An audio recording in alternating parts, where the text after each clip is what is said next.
창세기 19장 4절. 그들로 눕기 전에 그 성 사람 곧 소돔 백성들이 물론 노소하고 사방에서 다 모여 그 집을 에워싸고 롯을 부르고 그에게 이르되 이 저녁에 내게 온 사람이 어디 있느냐 이끌어내라 우리가 그들을 상관하리라. 롯이 문 밖의 무리에게로 나가서 뒤로 문을 닫고 이르되 청하노니 내 형제들아 이런 악을 행치 말라. 내게 남자를 가까이 한 두 딸이 있노라. 청컨대 내가 그들을 너희에게로 이끌어 내리니 너희 눈에 좋은 대로 그들에게 행하고 이 사람들은 내 집에 들어왔은즉 이 사람들에게는 아무 짓도 하지 말라. 그들이 가로되 너는 물러나라. 또 가로되 이놈이 들어와서 우거하면서 우리의 법관이 되려 하는도다. 이제 우리가 그들보다 너를 더 헤아리라 하고 롯을 밀치며 가까이 나와서 그 문을 깨치려 하는지라. 그 사람들이 손을 내밀어 롯을 집으로 이끌어들이고 문을 닫으며 문 밖의 무리로 물온 대소하고 그 문을 어둡게 하니 그들이 문을 찾느라고 곤비하였더라. 지난 시간 우리는 소돔성에 대한 심판 내용을 18장 16절서부터 살피다가 중간에 시간이 돼서 마무리 지었습니다. 오늘은 그 계속해서 소돔성에 대한 심판 내용 그 계속을 살피는데 교재는 가지고 계신 교재 156페이지 펴시면 되겠습니다. 여기 보면 중간에 19장 4절로 11절 천사들이 악행하는 소돔 백성의 눈을 멀게 하는 내용이 나오죠. 아브라함이 천사들을 맞았을 때 천사들이 가면서 소돔성, 조카 롯이 살고 있는 소돔성을 멸한다는 말을 했습니다. 그러니까 아브라함이 의인 50이 있으면 어떻겠습니까? 하다가 의인 10사람까지만 내려갔는데도 의인 10사람만 있어도 멸하지 않겠다 했으나 소돔성에는 의인 10사람이 없었습니다. 여기서 말하는 의인은 하나님의 선택받은 백성을 언약자손을 뜻하는 말이라고 지난번에 말씀을 드렸습니다. 그런 부분이 매우 중요한 부분이니까 의인을 찾았을 때 그 의인은 윤리적이요 도덕적인 그런 측면에서의 의인이 아니라 하나님의 언약자손을 뜻하는 것입니다. 소돔성에는 언약자손이 있을 리가 없죠. 롯이 한 사람과 살기는 했지만 그런데 이 천사들이 이제 소돔성에 갔습니다. 가서 롯의 집에 도착을 했는데 롯이 반갑게 영접을 했어요. 그런데 그 성에 사는 그 불량배들이죠. 쉽게 말하면 그 불량배들이 낮에 보니까 아주 멋있는 사람 두 사람이 그 롯의 집에 들어가는 것을 보고 그 백성들이 다 모여와서 롯을 부르면서 저녁에 내게 온 사람이 어디 있느냐, 내게 손님으로 온 사람 어디 있느냐, 그 사람을 내놔라. 그 사람을 우리가 상관하겠다. 그러면서 이제 소돔성 백성들이 달려들었습니다. 여기는 이제 그만큼 소돔성 사람들이 성적으로 매우 부패했음을 알 수가 있죠. 난 모르는 사람이 외부에서 들어오니까 그 사람에 대한 그 정욕이 불타가지고 소돔성 사람들이 그 사람과 관계를 하기 위해서 찾아온 겁니다. 그러니까 롯이 있다가 그 사람을 내줄 수 없잖아요. 자기 집에 온 손님을 내줄 수 없으니까 차라리 내 딸 둘이 있으니까 딸을 내줄 테니까 당신들이 이 내게 온 손님만은 건드리지 말아다오. 그런데도 소돔성 사람들이 얼마나 사악한지 막무가내입니다. 그러니까 결국 소돔성 사람들이 야 이놈 너 어디서 굴러와가지고 우리 성에 법관이 되려고 하느냐, 롯은 개간이에요. 외부에서 온 사람이란 말입니다. 이 소돔성 사람들이 롯을 괘씸하게 봤어요. 그래서 너 건방지게 어디 남의 동네 들어와가지고 법관 노릇을 하려고 하느냐.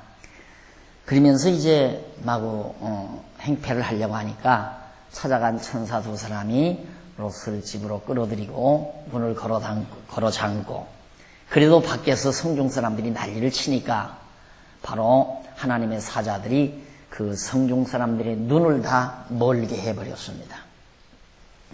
이런 표적적 사건이 바로 11절까지 나타났어요. 그런데 넘어가서 157페이지 하단 부분에 보면 19장 12절로 22절에 나타납니다. 거기 보면 롯이 천사들의 말을 듣고 가족을 소알로 피하도록 그렇게 합니다. 그때 이제 천사들이 롯에게, 성중 사람들은 다 전부 눈을 멀게 해서 돌려보내고 찾아간 하나님의 사자들이 롯에게 하는 말이, 내가 이 성을 이제 진멸하겠다. 유황불로 소돔성을 멸망시킬 터인데 당신은 가족들을 전부 이끌고 이 성을 피해라. 그렇게 해서 소돔성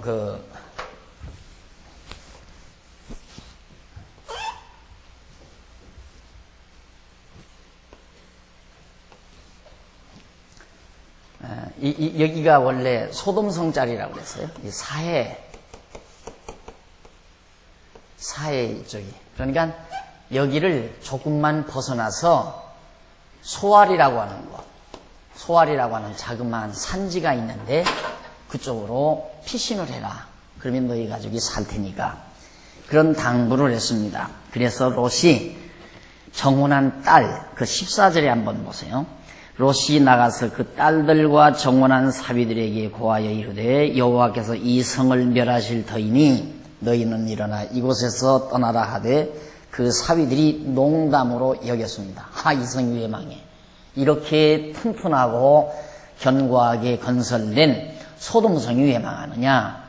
이래가지고 이 롯의 사위들이 말을 듣질 않아요.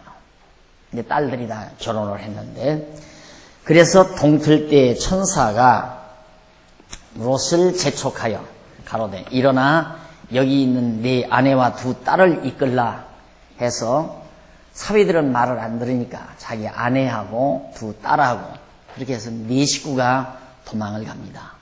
도망을 가는데 그 소돔성을 막 피해서 도망가자마자 하늘에서 유황불이 내려와서 소돔성을 멸하게 됩니다. 소돔성을 멸하는데 그때 이제 롯의 아내가 결국 소돔성이 망하는 것을 보고 자기 재산이, 또 자기가 아끼던 가구들이나 장롱에 있는 모든 금침들이 아까워서 뒤를 돌아보게 되죠. 거기 한번 조금 봅시다. 17절. 그 사람들이 그들을 밖으로 이끌어낸 후에 이르되 도망하여 생명을 보존하라. 사자들이 끝까지 그렇게 보호했어요. 돌아보거나 들에 머무르거나 하지 말고 산으로 도망하여 멸망함을 면하라. 롯이 그들에게 이르되 내 주여 그리 마옵소서. 종이 주께 은혜를 얻었고 주께서 큰 인자를 내게 베푸사 내 생명을 구원하시오나 내가 도망하여 산까지 갈 수 없나이다. 두렵건대 재앙을 만나 죽을까 하나이다. 보소서 저 성은 도망하기 가깝고 작기도 하오니 나로 그곳에 도망하게 하소서. 이는 작은 성이 아니니까 내 생명이 보존되리이다. 그가 그에게 이르되 내가 이 일에도 네 소원을 들었은즉 너의 말하는 성을 멸하지 아니하리니 그리로 속히 도망하라.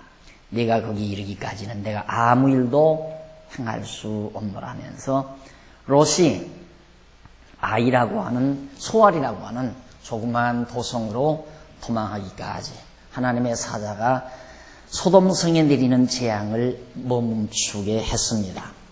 그런 사건이 있은 이유 159페이지 하단에 보세요. 19절로 23절로 29절로 보면 소돔성이 유황불로 망하고 롯과 두 딸은 구출이 되는 그런 내용이 나옵니다. 자, 소알이라는 곳으로 이제 도망을 가는데 들어갈 때 해가 번쩍 돋았어요.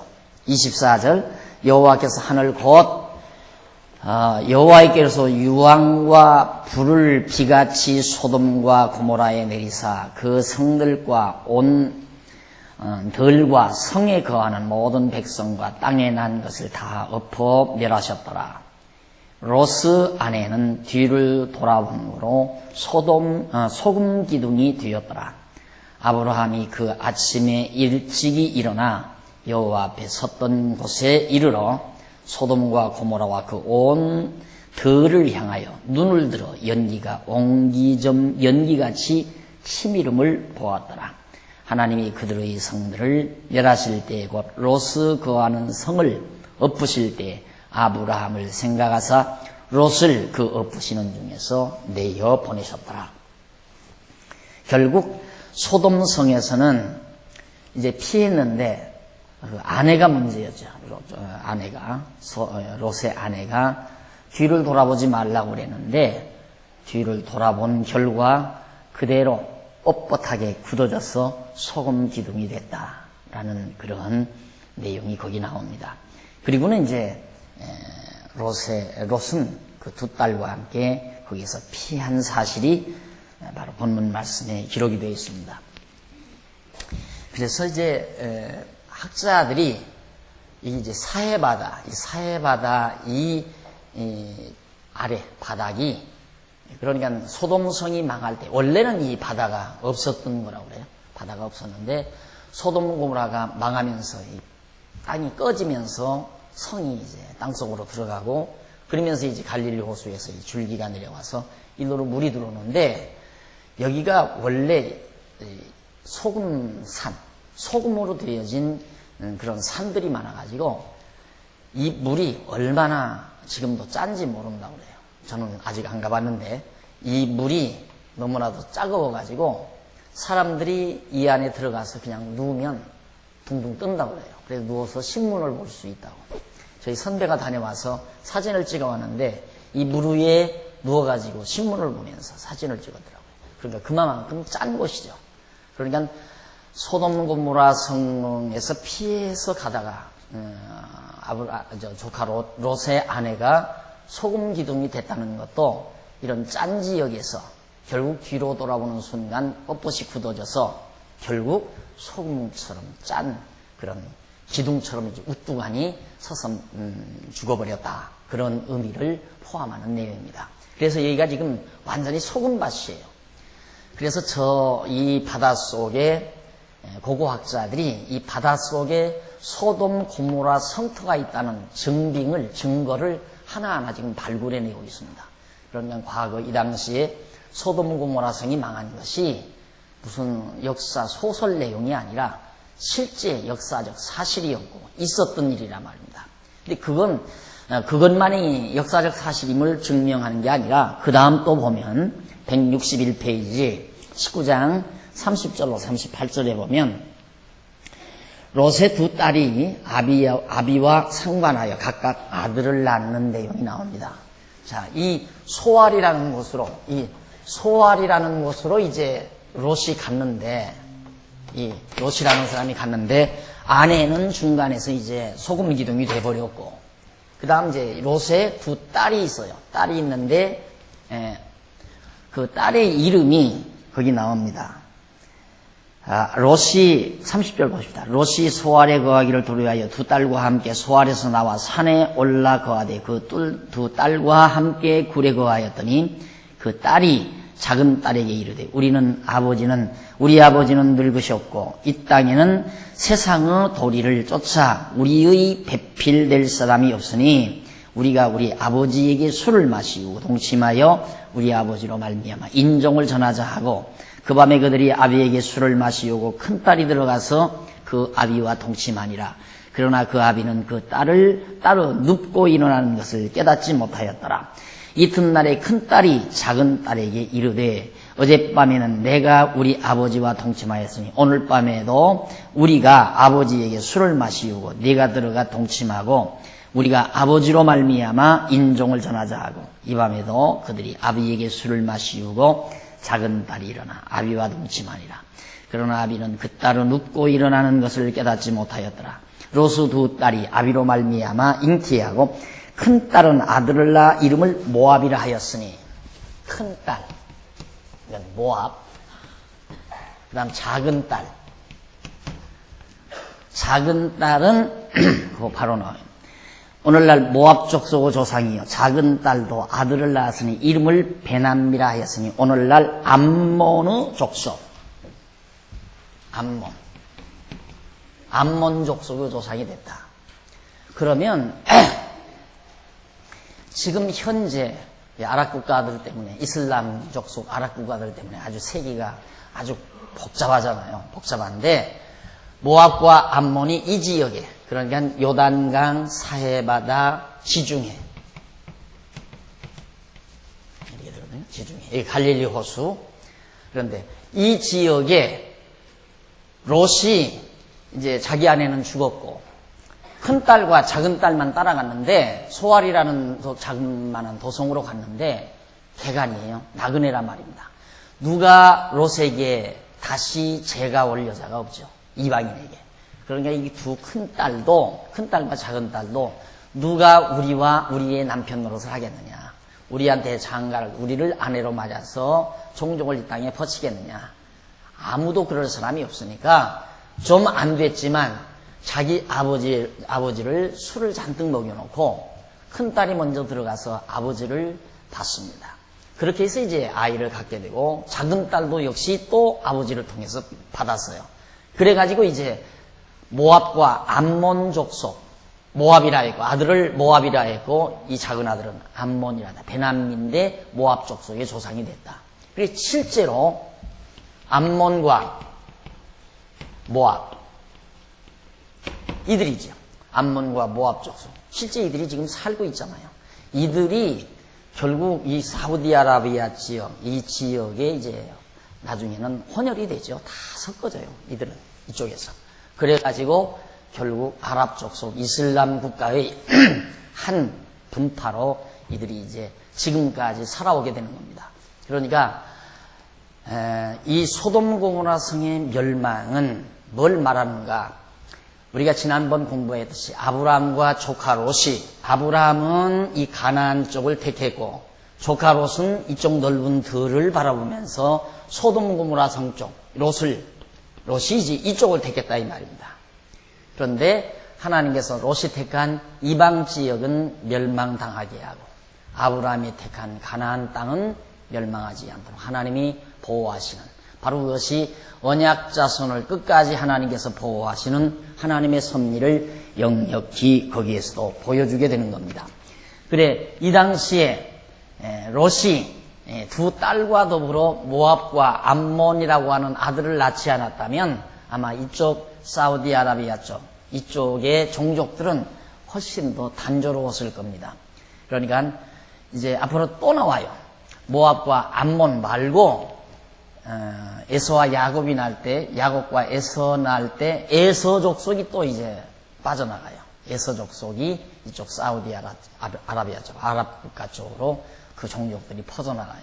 이렇게 해서 이 지역 일대가 따지고 보면 혈통이 다 섞어져 가지고 결국 초기에는 분명한 조상들이 있었지만 살아가면서 많은 혈족들이 섞어서 결국 오늘의 아랍 국가들을 이루게 되는 겁니다.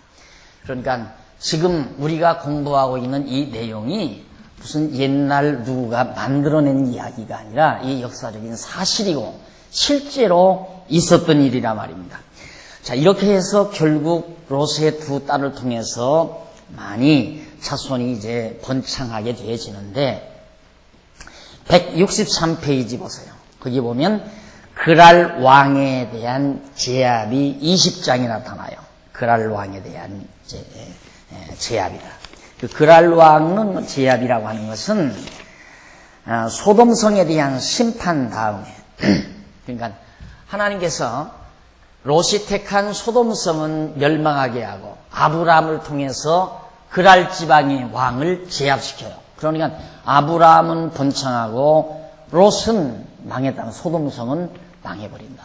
그러니까 하나님의 언약 자손은 어디를 가도 하나님이 보호하시지만은 하나님이 언약 자손이 아닌 지역 또 아닌 땅은 하나님께서 진멸한다는 것을 계시적으로 보여주는 것이 바로 그 부분의 내용입니다.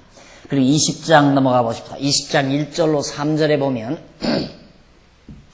하나님께서 사라를 아내로 취한 그랄 왕을 저주하는 내용이 나옵니다.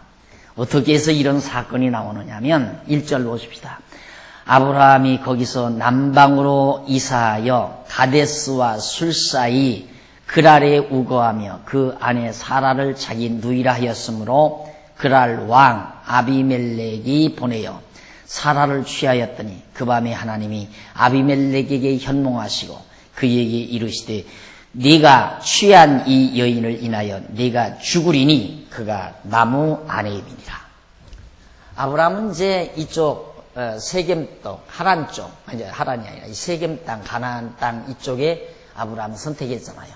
아브라함과 롯이 내가 우하면 나는 좌하고 네가 좌하면 나는 우하리라. 이렇게 해서 이제 지역을 나눴댔는데 아브라함이 가나안 지역을 택했거든요. 롯이 이쪽을 택하니까 아브라함은 가나안 쪽으로 가게 된 거예요. 근데 소돔 고모라 성에 멸망당한 이후에 아브라함은 여러 가지 여건상 아래 남방 지역으로 옮겨요. 남방 지역으로 옮겼는데 이 남방 지역 이쪽에 그랄이라는 데가 있었어요. 그랄 성이라고 하는 이방 땅이죠. 물론 그 당시에 가나안 족속들이 살고 있는 그랄 땅인데 그때 그랄 왕 아비멜렉이라는 사람이 보내가지고 아브라함이 아내 사라를 뺏어갔어요. 사라가 아리따웠던가 봐요. 그래가지고 아브라함이 아내를 빼앗기게 됐어요. 그래가지고 이제 할 수가 없죠. 이방 땅에 갔으니까 그 나라에서 텃세를 하고 왕이 뺏어갔는데 감히 누가 아브라함이 어떻게 대들겠습니까? 그래서 병신처럼 아브라함은 아내를 빼앗기고 그냥 있었는데 그 밤입니다. 그 밤에 하나님이 아비멜렉에게 현몽을 했어요. 그랄 왕 아비멜렉에게 나타나서 그에게 이르시되 네가 취한 이 여인을 인하여 네가 죽으리니 그가 남의 아내이기 때문에 네가 죽는다. 왜 남의 아내 뺏어가느냐 이 말이에요. 그랄 왕에게. 그러니까 그랄 왕이 얼마나 놀라겠어요. 자, 이런 장면들이 무슨 재미나게 엮어가느라고 이런 얘기를 하는 게 아니에요. 이유는 바로 언약자손 아브라함을 하나님이 보호하는 내용이죠. 하나님께서 일찍이 아브라함의 아내 사라에게 아브라함을 통해 약속했잖아요. 사라가 물론 아이는 낳지 못한다 할지라도 낳지 못하는 상태에 있었지만 하나님께서 사라에게 내 몸에서 날 자가 아브라함의 유업을 잇게 된다는 걸 아브라함에게도 언약하고 사라에게도 언약한 바가 있단 말입니다. 그러니까 사라가 아비멜렉하고 살 여자가 아니죠. 그렇잖아요. 하나님의 계획으로 모아서 사라가 그랄 왕 아비멜렉에게 뺏겨져서 아비멜렉의 아내 노릇하고 왕후 노릇하고 살 여자가 아니라 이 말이에요. 하나님의 계획 속에는. 그런데 아비멜렉이 욕심을 품고 아브라함의 아내를 뺏어간 거란 말입니다. 그러니까 하나님께서 밤에 아비멜렉에게 현몽해서 너 그 여자 취했다가는 너는 죽는다 이거야. 그 여자가 아브라함의 아내다. 남의 아내다. 그런 얘기입니다. 그러면서 이제 넘어가서 20장 4절로 5절에 보면 그랄 왕이 하나님께 자기의 실수에 대해서 변명을 합니다. 아비멜렉이 그 여인을 가까이 아니한 거로 그가 대답하되 주여 주께서 의로운 백성 노벨하시나이까? 주께서는 의로운 백성 노벨하십니까? 그가 나더러 이는 내 누이라 하지 아니하였나이까? 그 여인도 그는 내 오라비라 하였사오니 나는 온전한 마음과 깨끗한 손으로 이렇게 하였나이다. 아브라함이 나는 누이라 하기 때문에 데려온 것이지 아내라고 했으면 내가 안 데려왔습니다. 그 말이에요. 아비멜렉이. 내가 무슨 죄가 있어서 나를 죽이려고 합니까? 그 말이죠. 아비멜렉 말이 맞잖아요. 거짓말한 아브라함이 잘못이지. 그러니까 여기서도 보면 거짓말 내뱉고 있는 아브라함은 하나님이 보호하고 죄 없는 아비멜렉은 거짓말 잘하는 아브라함은 하나님이 보호하고 별로 잘못도 없던 아비멜렉은 하나님이 죽인다고 난리를 치고. 왜 그래요? 완전히 하나님은 편역을 드는 거예요. 누구? 아브라함의 편이죠. 안 그래요? 왜? 아브라함은 하나님의 선택받은 백성이니까. 하나님은 선택받은 백성의 편을 드는 거예요. 그러니까 너 사라 건들면 안 된다 그랬는데 이 아비멜렉으로서는 충분히 할 말이 있죠. 그가 누이라고 그래서 내가 데려온 겁니다. 그러니 날 죽여서는 안 되지 않습니까? 그 말이에요. 그 여인도 내 오랍입니다. 이 사라도 그렇죠. 자기 오빠라 그거예요. 아브라함이. 요즘에 다 저 남편들은 자기 남편들 오빠 하지만은 이게 있을 수 없는 얘기 아니에요. 그래서 결국 이제 아비멜렉이 항거를 하는데 나는 온전한 마음과 깨끗한 손으로 이렇게 했습니다. 나 죄 없습니다. 그러니까 20장 6절로 7절 보십시다. 165페이지 상단. 하나님께서 그랄 왕에게 용서해 주실 것을 약속을 합니다. 아, 그래, 내가 너 죽이지는 않겠다. 그랄 왕에게 절대 내가 안 죽이겠다. 용서해 주는 것을 하나님이 약속을 해요. 그리고는 이제 제일 하단 8절로 10절 보면 그랄 왕이 아브라함이 거짓으로 말한 것을 책망을 합니다. 그랄 왕이 가만히 듣고 생각하니까 속상하거든요. 이놈 자식이 남의 동네 들어와가지고 거짓말 직직해대고 하마터면 내가 하나님에게 정말 저주를 받아 죽을 뻔했구나 싶어가지고 제일 하단에 8절 보십시다. 아비멜렉이 그 아침에 일찍이 일어나 모든 신복을 불러 그 일을 다 말하여 돌림에 그 사람들이 심히 두려워하였더라. 아비멜렉이 아브라함을 불러서 그에게 이르되 네가 어찌하여 우리에게 이리 하느냐 내가 무슨 죄를 네게 범하였건데 네가 나와 내 나라로 큰 죄를 빠질 뻔하게 하였느냐 네가 합당치 않은 일을 내게 행하였다 하고 아비멜렉이 또 아브라함에게 이르되 네가 무슨 의견으로 이렇게 하였느냐. 속상하다. 아브라함 불러드렸어요. 너 왜 날 망하게 하려고 거짓말을 했느냐. 그렇지만 아브라함이 늘 거짓말을 하고 싶어서 했습니다. 정말 잘못하면 죽게 생겼으니까. 그러니까 이뿐 아니하고 살면 생명이 언제나 위험스러워요. 아브라함도 자기 죽을까 봐서 아름다운 아내 뺏어가기 위해서 자기를 안 주면 죽일 거 아니에요. 그러니까 생명을 유지하기 위해서는 거짓말이라도 해서 보존하려고 하는 거죠. 그런데 이게 착각이에요. 우리가 앞에서도 말했지만 아브라함은 이미 사라와 아브라함은 이 사라하고 아브라함하고 사라는 하나님의 언약의 대상이에요. 두 사이에서 장차 이스라엘 백성을 이룩할 많은 민족을 이룰 초상이 날 자란 말입니다. 그러니까 사라의 몸에서 아들이 날 그런 입장에 있는 사람인데 아브라함은 하나님의 언약을 받고도 그게 안 믿어지는 거예요. 안 믿어지니까 자기 생명을 자기가 보존하려고 하기 때문에 거짓말이 나오는 거죠. 그러니까 자기 생명을 하나님께 맡겨버려도 하나님이 당연히 지켜주게 돼 있잖아요. 하나님이 언약한 대상이니까 하나님이 이들의 생명을 보존해야지. 만약에 아비멜렉이 아브라함을 죽여버린다면 하나님의 언약은 다 거짓말이 되지는 거란 말이다. 그러니까 아브라함이 하나님의 언약만 믿었다면 이 사라 내 아내입니다. 가져가면 안 됩니다. 데려가면 안 됩니다. 내 아내입니다. 하고 당당하게 나왔을 건데 하나님께서 언약하긴 했지만 안 믿어지니까 내 생명은 내가 보존해야 되겠다. 이런 인간의 잔재주가 그런 거짓말을 하게 되지는 겁니다. 이런 장면들을 우리가 보면서 하나님의 언약을 믿는 백성들이 당당한 이유가 어디 있는가를 알 수 있잖아요. 왜 그렇게 당당한가? 안 망할 자는 안 망하게 돼 있어요. 이 안 죽을 자니 천하 없어도 죽지 않을 자예요. 이들은 자녀를 낳아서 점점 자녀를 길러가지고 번창하기 전에는 이들을 하나님께서 죽이지 않을 자라 이 말이죠. 그러니까 언약 자손은 당당할 수밖에 없는 거죠. 그런데 그 언약을 믿지 아니하니까 사라도 거짓말을 했고 아브라함도 거짓말을 하는 어리석음을 범하게 되죠. 그럴 때에 하나님께서 당연히 책망은 우리가 얼른 생각하면 책망은 아브라함에게 해야죠.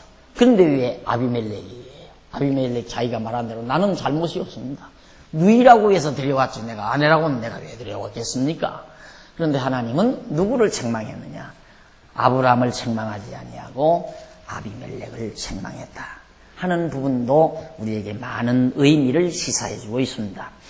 그 다음 167페이지 20장 11절로 13절에 보면 아브라함이 그랄 왕에게 거짓말을 한 이유를 해병을 합니다. 자, 아브라함이 거기서 말해. 아브라함도 할 말이 있어요. 아브라함이 가로되 이곳에서는 하나님을 두려워함이 없으니 내 아내를 인하여 사람이 나를 죽일까 생각하였으며 아니 아비멜렉이 하나님을 두려워하든 말든 아브라함 자기가 무슨 상관이에요? 안 그래요? 하나님이 자기를 지켜줄 건데 아비멜렉이 하나님을 모르니까 하나님을 두려워하지 않는다 이거예요. 그러니까 나를 죽일 거 아니냐. 얼른 들으면 아브라함 말이 그럴듯하지만 어리석은 말이죠. 그들이 하나님을 알든 모르든 상관이 없어요. 하나님이 아브라함을 보호한다는 것은 하나님을 아는 자들 틈바구니에서도 보호하고 하나님을 모르는 자들의 틈바구니에서도 하나님이 보호하지 하나님을 아는 자들의 틈바구니에서만 보호하는 건 절대 아니다 이 말이죠. 그래서 인간의 이성이 그럴듯하지만 인간의 이성적 판단이 그럴듯하지만 하나님이 보시기에는 다 어리석은 것들임에 틀림이 없는 것이다. 그래서 내가 또 그는 실로 나의 이복누이로서 또 변명을 해요. 이복누이다. 사라는 실제로 자기의 배가 다른 누이입니다. 실제가 그러거든요. 배가 다른 누이다. 그래서 이복누이이기 때문에 그냥 누이라고 했습니다. 이게 두 가지 이유예요.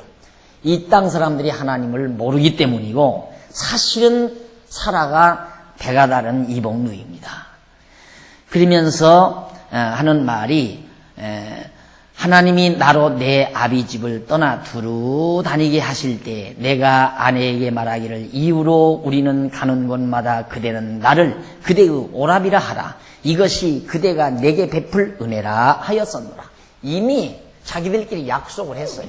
우리는 자칫 잘못하면 맞아 죽거나 당신 때문에 내가 죽을지도 모르니까 우리는 서로 부부가 아닌 것처럼 나는 오빠고 너는 누이라고 하자. 그렇게 아야 그냥 약속을 하고 그렇게 돌아다니는 터였기 때문에 그렇게 한 것뿐이다 하고 아비멜렉에게 변명을 한 겁니다. 자, 그 다음에 20장 14절로 16절 제일 하단 좀 보시면은 그랄 왕이 아브라함의 말을 듣고 후하게 대해해 줍니다. 아비멜렉이 가만히 듣고 보니까 아브라함의 말을 듣고 보니까 또 화가 풀어졌어요. 그래가지고 아비멜렉이 양과 소와 노비를 취하여 아브라함에게 주고 그 아내 사라도 그에게 돌려보내고 아브라함에게 이르되 내 땅이 네 앞에 있으니 너 보기에 좋은 데로 거하라 하고 사라에게 이르되 내가 은 1000개를 네 오라비에게 주어서 그것으로 너와 함께 한 여러 사람 앞에서 네 수치를 풀게 하였노니 내 일이 다 선이 해결되었노니라. 참 하여튼 아브라함은 거짓말 한마디 하고 떼부자가 돼버렸어요. 엄청난 재물을 이제 대가로 받은 거죠. 그러니까 아비멜렉이 왕이니까 이 그랄 왕 아비멜렉이 남의 아내들에다가 수치를 그러니까 많은 사람 앞에 좀 수치를 당하게 했잖아요. 자기 아내로 삼았댔으니까. 그러니까 그걸 보상하겠다 해서 결국 안 하면 자기가 하나님께 죽게 생겼으니까 아비멜렉이. 그래서 자기 모든 잘못을 뉘우치는 마음으로 많은 재산을 아브라함에게 줬습니다. 아브라함은 이건 두 번째 아내 팔아서 부자가 된 거예요. 그래가지고 결국 이런 데도 보면 참 놀라운 것이 하나님은 꼭 잘못은 아브라함이 했는데 복은 아브라함이 받아요. 그렇죠? 잘못은 먼저 번에도 잘못을 아브라함이 한 거 아니에요. 그런데 그때도 엄청난 복을 받은 거고요. 여기도 보면 잘못을 아브라함이 거짓말을 잘못했거든요. 그런데도 엄청난 재물을 그가 거기에서 얻게 됩니다. 이런 모두가 무엇을 우리에게 시사해 주는가? 하나님의 언약 자손은 어느 경우에라도 하나님이 보호하고 지키신다. 왜? 아브라함을 위해서? 그게 아니에요. 여호와 자신을 위해서. 여호와를 위하여. 자신을 위하여. 왜? 아브라함을 저주하거나 죽여버리면 언약대로 이루시는 여호와의 언약이 거짓말이 되지니까. 여호와이심을 우리에게 나타내기 위해서는 언약대로 이루어야 되지만 언약대로 이루기 위해서는 아브라함이 망해서는 안 돼요. 어떤 경우에라도 아브라함은 죽거나 망하면 안 된다 이 말입니다. 그러니까 하나님께서는 어떤 경우도 아브라함을 보호하고 지켜주시는 것. 이것이 언약 자손의 보호 장면입니다. 하나님께서 보호해 주시는 섭리 경륜. 이걸 보아도 모든 역사 섭리는 하나님 여호와 당신 스스로를 우리에게 계시해 주는데 그 목적이 있다는 걸 알 수 있죠. 아브라함에게 이런 엄청난 재물을 얻게 하는 것도 너 잘 먹고 잘 살아라는 데 목적이 있는 것이 아니라 아브라함을 그렇게 보호해서 이로 하여금 그 자손이 번창케 함으로 하나님의 언약대로 이루시는 여호와이심을 오늘을 사는 우리에게도 알리게 하고 그 당시를 사는 아브라함도 그 사실을 깨닫게 해서 여호와 하나님을 경외하며 섬기며 살게 하려는 것이 하나님의 깊으신 의도였던 겁니다. 그 다음에 넘어가서 20장 17절로 18절 보면 168페이지 중간쯤 아브라함의 기도로 그랄 왕의 아내가 생산하게 됩니다.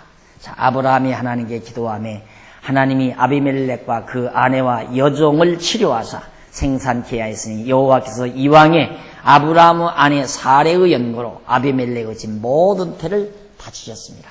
그러니까 이 아비멜렉이 아브라함의 아내 사레를 취한 그 잘못으로 아비멜렉의 집안에 왕가의 집안에 태가 다 다쳐버렸어요. 아기를 못 낳게 했다 이 말입니다. 그렇게 되면 왕가가 끊기잖아요. 엄청난 저주지요. 아비멜렉으로서는.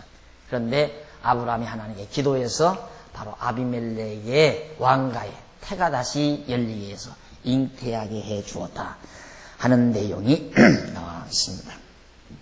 자, 이렇게 해서 우리가 169페이지 중간쯤 보시면 한 줄 띄어서 줄 바꾼 데 나오죠. 여기서 지금까지 앞에서 살펴본 내용을 종합적으로 간략하게 정리할 필요가 있습니다. 그러면 창세기 17장에서 20장까지, 지금 우리가 20장까지 공부했잖아요. 17장에서 20장 내용은 여호와 하나님께서 아브라함에게 열국 통치에 대한 많은 나라들을 통치해 주실 것에 대한 언약을 세우시는 섭리 내용으로 열왕이 날 것을 언약하시고 아브라함에게 내 몸에서 열왕이 난다. 많은 왕들이 난다. 이걸 언약하시고 소돔성을 멸하시고 그랄 왕을 제압하게 하시는 섭리 내용이라는 것이 분명하게 확인됐죠. 그러니까 지난 시간 조금 배우고 오늘 배운 게 뭐냐? 하나님은 아브라함에게 우선 열왕이 난다. 열왕 난다. 이거 약속이에요. 그리고 소돔성 멸망시켰어요. 그리고 그랄 왕 제압을 시키고 하나님께서 아브라함에게 언약하시고 열왕 날 걸 언약하시고 소돔성은 멸하고 그랄 왕을 제압하게 하는, 그리고 그만큼 하나님이 언약을 세우신 아브라함을 보호하고 지키셨다는 내용이에요. 이것이 17장과 20장 사이에 나오는 그런 내용이었습니다. 자, 그 다음 또 조금 내려가서 줄 바꾼 데 나와요. 밑에서부터 7째 줄. 창세기 12장에서 2장, 20장까지, 오늘 공부한 데까지는 어떤 내용이가? 12장에서부터 20장까지는 여호와 하나님께서 아브라함에게 3대 언약을 세우시고, 3가지, 자손, 땅, 통치, 이 3가지 언약을 아브라함에게 세우시는 섭리 내용인데, 가나안 땅 정복과 자손의 번창과 많은 백성의 통치에 대한 3대 언약을 세우시는 섭리 내용이라는 것이 분명하게 확인이 됐죠. 그렇잖아요? 자, 하나님께서 가나안 땅 주고 자손 생육하고 번성하고 그리고 열왕 낳아서 다스리게 해주겠다. 이 언약 내용이라는 것이 20장까지 확실하게 우리에게 드러나 있습니다. 총체적으로 요약해 드린 거예요. 그러니까 12장과 20장 사이는 아주 여러 가지 내용이 많은 것 같아도 아주 간단해요. 아브라함에게 자손, 땅, 통치. 자손을 하늘의 별것처럼 번창하게 해서 이 가나안 땅을 내게 주어가지고 네 자손에게 주어서 다스리게 해주마. 이 땅을 다스리게 해주마. 그것이 바로 지금 12장에서부터 20장까지의 내용이었단 말입니다. 그러니까 지금 요 며칠 동안 한 2, 3일 동안 배운 것이 바로 그 내용이에요. 이 3대 언약. 3대 언약, 3가지 언약. 그러니까 이 언약을 하나님께서 아브라함에게 했는데 아브라함이 망하면 되겠어요. 그러니까 끝까지 소돔은 망해도 아브라함은 멸망하지 않고 이 그랄 왕이 이미 그 터줏대감인데 그랄 지방의 터줏대감인데 어디 나그네 하나가 가가지고 그 왕을 꼼짝 못하게 만드느냐 이 말이죠. 이게 바로 하나님이 아브라함을 보호하시고 지키시기 때문에 그렇다 이 말입니다. 여러분들이 예를 들어서 지금 만약에 LA로 미국 LA로 여러분들이 이민을 갔다 하십시다. 가서 LA 시장을 완전히 제압할 수 있어요? 안 되잖아요. 그거 있을 수 없는 얘기거든요. 불가능한 얘기고. 그런데 하나님의 섭리 속에서 그랄 왕이 완전히 아브라함에게 제압을 당해요. 그게 바로 하나님께서 아브라함과 함께 한다는 사실을 확실히 우리에게 보여주기 위한 하나님의 섭리였다는 말입니다. 자, 그러면 이 세 가지 언약 사실을 우리가 20장까지 살펴봤는데요. 넘어가서 자 170페이지 가로 없는 2번 나옵니다. 170페이지에 보면 가로 없는 2번. 그 가로 없는 2번이 뭐냐면 이삭의 언약 계승.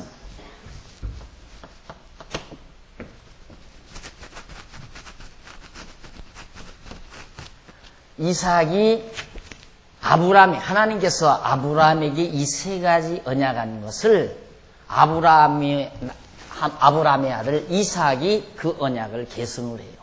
계승해야 되잖아요. 그래야 생육하고 번성하는 자손 번창이 계속해서 아브라함이 수천 명, 수만 명을 아브라함 혼자 낳는 게 아니라 그 자손이 계속 번창하면서 퍼지는 거기 때문에 계승이 돼야 된다 이 말입니다. 그럼 그 계승 내용이 21장에서부터 26장 사이다.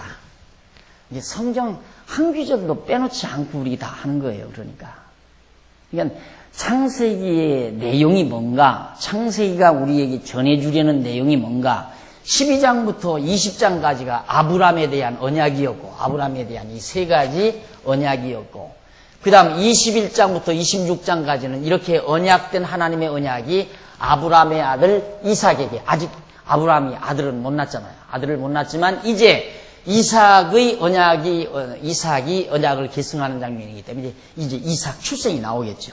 그렇잖아요. 자, 그러면 우선 171페이지 위에서 두 번째 줄 한쪽 가로 1번에 보면, 한쪽 가로 1번 여기에 보면 뭐냐, 언약 계승의 준비.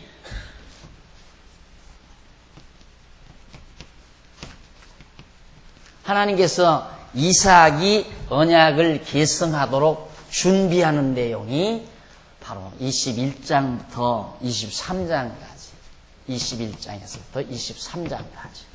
이 성경은 어려운 게 아니다. 아주 쉽고 단조롭고 간단한 것이라고 생각하시면 됩니다. 자, 그럼 당장 보세요. 그 밑에 중간에 조금 내려보면 양쪽 가로 1번 나오죠. 하나님께서 언약 계승을 준비시키기 위해서 첫째, 먼저 계승받을 이삭부터 출생해야 되잖아요. 이삭의 출생과 보호. 21장. 하나님께서 아브라함의 아들 이삭이 출생하게 만들어요. 그리고 그 이삭을 보호한다고 합니다. 잘 한번 보십시다. 밑에 171페이지 하단에서 셋째 줄 보시면은 21장 1절로 7절까지 아브라함 안에 사라가 이삭을 낳아 할례를 행하는 내용입니다. 1절 여호와께서 그 말씀대로 사라를 권고하셨고 여호와께서 그 말씀대로 사라에게 행하셨으므로, 여기서 중요한 게 말씀대로. 이 말은 언약대로라는 말과 똑같은 얘기예요. 하나님께서 아브라함에게 또 사라에게 언약하신 말씀대로 이삭을 줬다. 그 말이에요. 하나님이 언약했으니까 그대로 이루어야 되잖아요.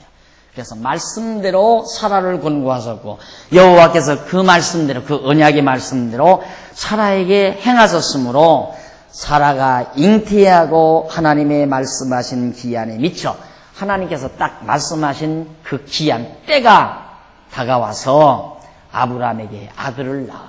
이거 보세요. 그러니까 출생하는 시기도 출생하는 과정도 다 하나님께서 언약하신 말씀대로 되어진 것이다. 그 말입니다. 3절 아브라함이 그 낳은 아들 곧 사라가 자기에게 낳은 아들을 이름하여 이삭이라 하였고 그 아들 이삭이 난 지 8일 만에 그가 하나님의 명대로 할례를 행하였더라. 아브라함이 그 아들 이삭을 낳을 때 100세라. 아브라함 100세에 낳았을 때 이삭을 낳았어요.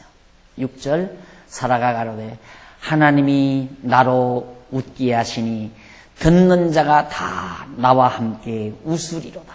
하나님이 나로 웃게 했다. 왜? 아들 낳게 했으니. 아들 못 낳고 그냥 죽는 줄 알았는데 하나님께서 언약하신 대로 아들을 낳게 했으니 나로 웃게 했으니 많은 사람으로 함께 웃으리로다 하면서 또 가로되 사라가 자식들을 젖먹이겠다고 누가 아브라함에게 말하였으리로마는 아브라함 노경에 내가 아들을 낳았도다 하니라. 누가 아브라함에게 노경에 젖을 먹이겠는가, 자식들을 젖먹이겠다고 누가 말할 수 있었겠나. 자기는 아이를 못 낳는 여자였으니까. 그런데 내가 아들을 낳았다. 너무 좋아서 이렇게 즐거워하는 모습이 거기 소개됩니다.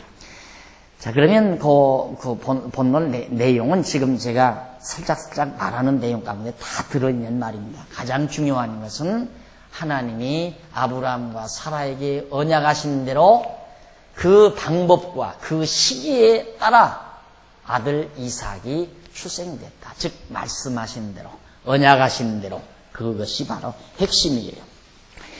그래서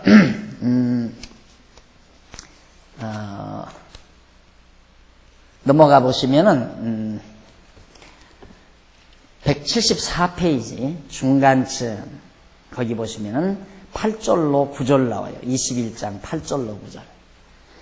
자, 하갈이 낳은 이스마엘이 사라가 낳은 이삭을 희롱하는 내용이 거기 나와요. 아이가 자라매 젖을 떼고 이삭의 젖을 떼는 날에 아브라함이 대연 큰 잔치를 베풀려 하였는데 사라가 본즉 아브라함의 아들 애굽 여인 하갈의 소생이 이삭을 희롱하는지라.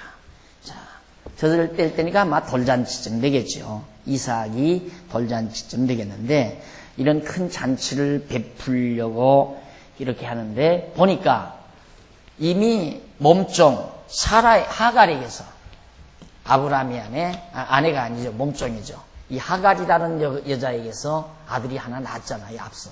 이스마엘이었죠. 그 이스마엘이 사라가 낳은 어린 애기 이삭이죠. 이제 갓난아이나 다름없는데 젖을 겨우 떼는 정도니까. 제가 크다고 해서 이게 한 12살 가까이 돼요. 이 하갈의 아들은 이스마엘. 크다고 해서 어린 걸 자꾸 때린다 이 말이에요. 아마 질투했던가 봐죠. 때리니까 그걸 보니까 사라가 얼마나 속이 상했겠어요. 그래서 이쪽 21장 175페이지 21장 10절로 13절에 보면 아브라함이 하갈과 그의 소생 이스마엘을 추방해버리는 내용이 나와요. 거기 한번 봅시다. 10절. 그가 아브라함에게 이르되 이 여종과 그 아들을 내어 쫓으라. 이 종의 아들은 내 아들 이삭과 함께 기업을 얻지 못하리라 하며 아브라함이 그 아들을 위하여 그 일이 깊이 근심되었더라. 하나님이 이 아브라함에게 이르시되 네 아이나 네 여종을 위하여 근심치 말고 사라가 내게 이른 말을 다 들으라. 이삭에게서 나는 자라야 네 씨라 칭할 것임이라. 그러나 여종의 아들도 네 씨리니 내가 그로 한 민족을 이루게 하리라 한지라. 결국 아브라함이 그가 아브라함에게 사라가 자기 남편 아브라함에게 이 하갈하고 그 아들 이스마엘을 내쫓아버려야 되겠습니다. 집에다 그냥 놔뒀다가는 사라 자기가 낳은 이삭이 맞아 죽을지도 모르잖아요. 그러니까 내쫓아야 되겠습니다. 그렇게 건의를 했어요. 그렇게 해서 결국 이제 그 이스마엘과 하갈이 내어 쫓김을 당하게 되는 그런 상황에 처하게 됩니다. 한번 넘어가 보십시다. 176페이지 하단쯤 보시면은 21장 14절로 16절 나와요. 거기 보면 추방을 당한 하갈과 이스마엘이 들에서 방송되고 가는 내용이 나옵니다. 거기만 조금 읽어보시고요. 아브라함이 아침에 일찍 일어나 떡과 물 한 가죽 부대를 취하여 하갈을 어깨에 메어주고 그 자식을 이끌게 하게 하며 하갈이 나가서 브엘세바들에서 방황하더니 가죽 부대의 물이 다한지라. 그 자식을 떨기나무 아래 두어 가로되 자식의 죽는 것을 참아보지 못하겠다 하고 살 한바탕쯤 가서 마주 앉아 바라보며 방성되고 했다고 했습니다. 아침에 이제 이 하갈이 물안 가죽 부대를 걸머쥐고 아들을 데리고 들로 광야로 나갔어요. 그러니까 결국 광야란 이쪽이죠, 이쪽. 이쪽이 광야니까 여기는 산지고 가나안 땅 쪽은 산지고 이쪽이 광야란 말입니다. 그러니까 지난번에 말씀드렸잖아요. 이때 쫓김받은 이스마엘 족속, 그 이스마엘 족속과 아브라함 조카 롯이 낳은 암몬과 모압 이 족속들, 이들이 다 어울러져서 지금 아랍 국가를 형성하고 있는 거다. 아랍 국가 족속들이 바로 그런 자들이에요. 그러니까 따지고 보면 아브라함과 상당히 다 가까운 사람들이죠. 조상적으로 올라가게 되면. 그런데 결국 이스마엘이 내어 쫓김받아서 방성됨, 물이 다 떨어졌는데 목말라 죽겠다. 아이는 물을 찾는데 물 줄 물이 없어요. 그러니까 광야로 이쪽 광야로 빠져나온 거죠. 그러니까 살한바탕쯤 하면 화살을 이렇게 쏘면 나가는 거리가 있잖아요. 화살이 당겨서 쏘면 나가는 거리, 그걸 살 한바탕쯤이라고 그래요. 살이 나갈 수 있는, 화살이 나갈 수 있는 거리. 그러면 약 뭐 한 40-50m 된다고 그럴까요? 그런 정도의 거리를 떨어져서 아들의 신세를 보고 하갈이 울며 통곡했다는 내용이 이제 바로 본문 말씀에 나옵니다. 그리고 나서 177페이지 중간에 보시면 21장 17절로 21절 하나님께서 하갈에게 약속을 주시고 위로해 줍니다. 그 약속이 뭔지 그거 한번 잘 보세요. 하나님이 그 아이의 소리를 들으심으로 하나님의 사자가 하늘에서부터 하갈을 불러 가라사대 하갈아 무슨 일이냐 두려워 말라. 하나님이 저기 있는 아이의 소리를 들으셨나니 일어나 아이를 일으켜 네 손으로 붙들라. 그로 큰 민족을 이루게 하리라. 자, 하갈이 낳은 이스마엘을 통해서 큰 민족을 이루게 하리라. 하나님께서 언약대로 이들도 번창하게 만든 거예요. 그러니까 이삭도 사라가 낳은 이삭은 가나안 땅에서 번창하게 만든 거고 아브라함을 통해서 하갈이 낳은 이스마엘은 이쪽 광야 지역으로 몰려가지고 이쪽에서 번창해진 거고요. 이것이 오늘 우리가 지금 보고 있는 우리 역사의 현장이란 말입니다. 이들이 지금 다 암몬 족속이나 모압 족속이나 이스마엘 후예들이 바로 이 아랍 국가 전체의 모든 종족들이 돼가지고 지금 그 이슬람 종교를 그들은 숭상하면서 이슬람이라는 게 구약과 비슷해요. 구약 시대의 이 성경을 그대로 구약적인 신앙을 가지고 있는. 그러니까 그들도 나름대로는 하나님, 그들은 알라라고 그러죠. 우리는 하나님이라고 하지만 이슬람 국가들이 하나님을 믿는 거예요. 기독교는 예수를 믿는다고 하는 거고. 그래서 기독교와 이슬람이 이렇게 대결이 되지는 이유는 바로 자기들하고 다르잖아요. 자기들하고. 그래서 이 기독교를 철저히 이제 원수로 그렇게 그들이 생각을 하죠. 근데 이스라엘도 그런 의미에서는 기독교를 반대를 해요. 이스라엘과 이슬람이 조금 다른 각도에서 이제 이들은 여호와 종교를 숭상하고 이들은 나름대로 그런 영향을 받아서 알라라고 하는 신을 하나의 자기들의 주신으로 섬기면서 살아가는 족속들이 이슬람 종교예요. 그러니까 그들의 모체가 아까 말한 대로 이스마엘 후손과 모압 암몬 후손들이 지금 그 종족을 이루어서 저런 국가 형태를 이루어가지고 오늘의 세계 문제의 불씨앗을 지금 저들이 안고 있는 겁니다. 그 다음 이제 보면은 넘어가서 시험과 언덕이 나오는데 우선 이제 그 이스마엘과 호자님만 조금 설명하고 넘어가 보도록 하겠습니다.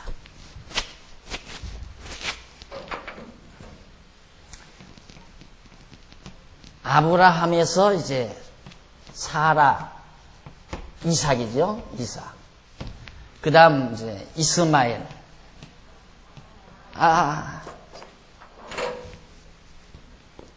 하갈. 이스마엘. 종에서 난 자. 이건 주인이고, 이건 종에서 난 자다. 이에 관해서 이제 성경에서 이제 그에 관해서 말씀을 하는데 하갈이 난 자와 이삭이 난 자, 이삭의 자손으로 난 자와 하갈이 난 자에 대해서 다시 한번 뒤로 돌아가서 173페이지 중간 조금 못 미쳐서 줄 바꾼 데를 한번 보세요.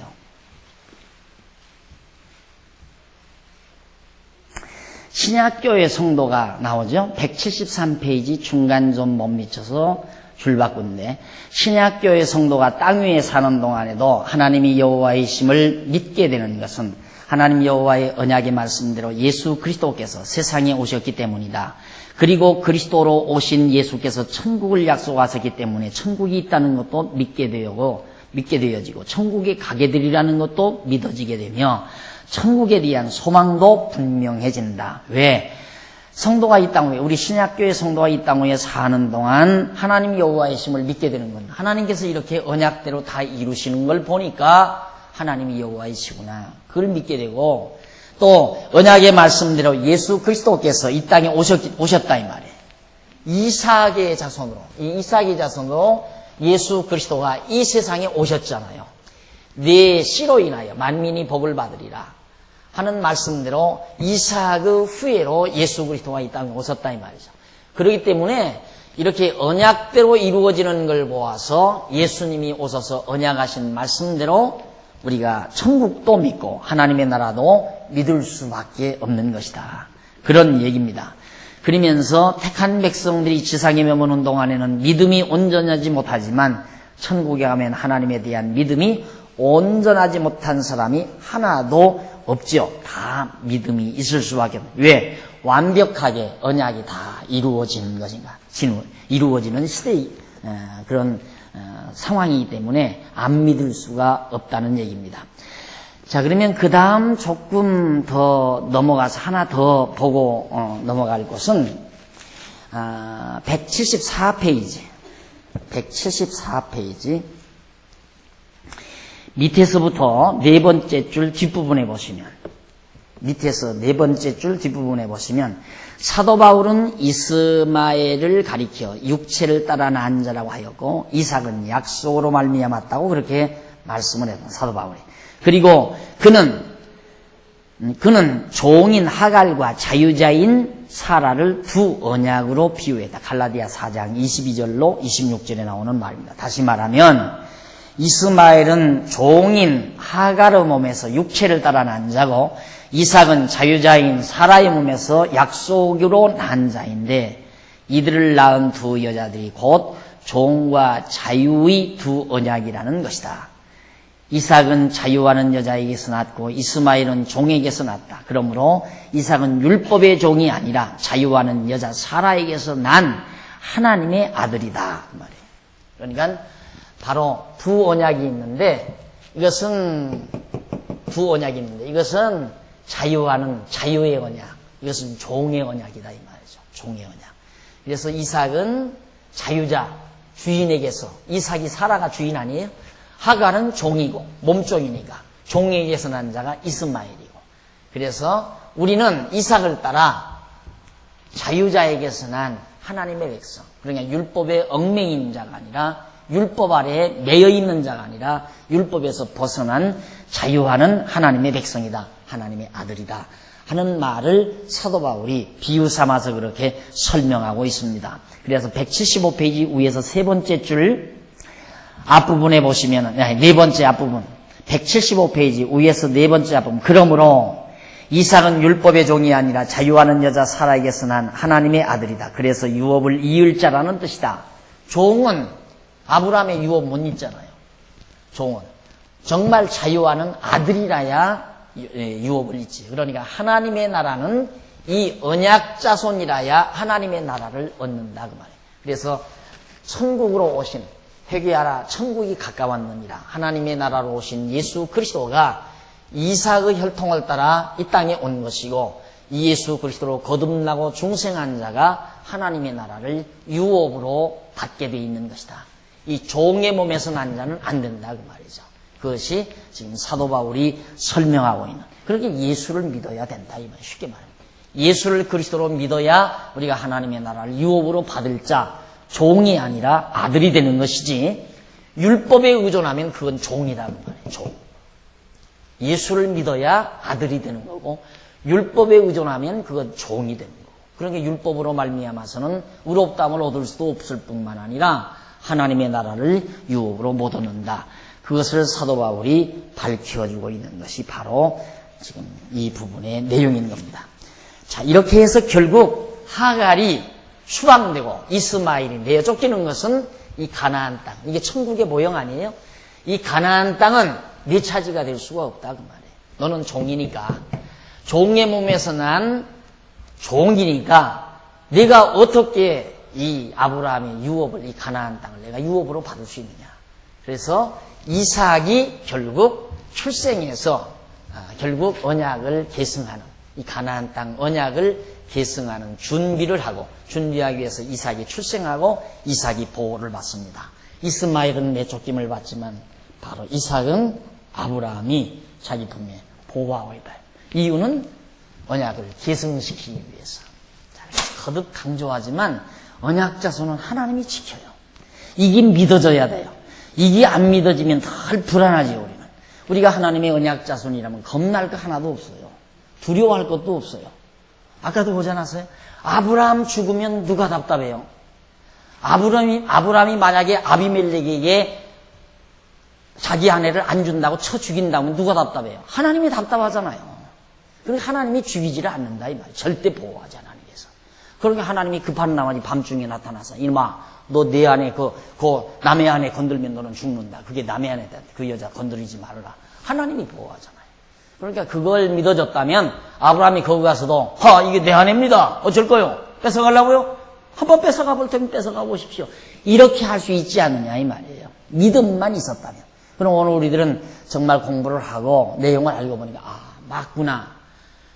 나는 하나님의 언약 자손이다. 하나님께서 나를 택한 백성으로 언약해 주셨다면 그게 확실히 믿어진다면 두려울 거 없죠. 걱정할 것도 없고. 이것도 보세요. 아무리 이삭이 어리지만 이스마엘은 12살, 13살이 됐지만 이삭은 이제 1살밖에 어리다 이 말이에요. 싸우면 이삭이 져요. 이스마엘한테 두들겨 맞았잖아요. 그러니까 하나님이 보호하지 않느냐 이 말이죠. 아브라함이 통해서 사라를 통해서. 그리고 이스마엘은 내쫓아버리고 이삭은 하나님이 보호한다. 왜? 언약을 계승시키기 위해서. 그래서 언약 자손은 천하 없어도 하나님이 지키시고 보호한다. 이걸 이 시간, 첫 시간 공부한 가운데서 다른 거 다 잊어버려도 상관없어요. 하나님의 언약 자손은 반드시 지키는구나. 이 한 가지만 여러분들이 마음에 믿어진다면 첫 시간 공부는 참 잘한 거예요. 차 한 잔 드시고 두 번째 하십시다.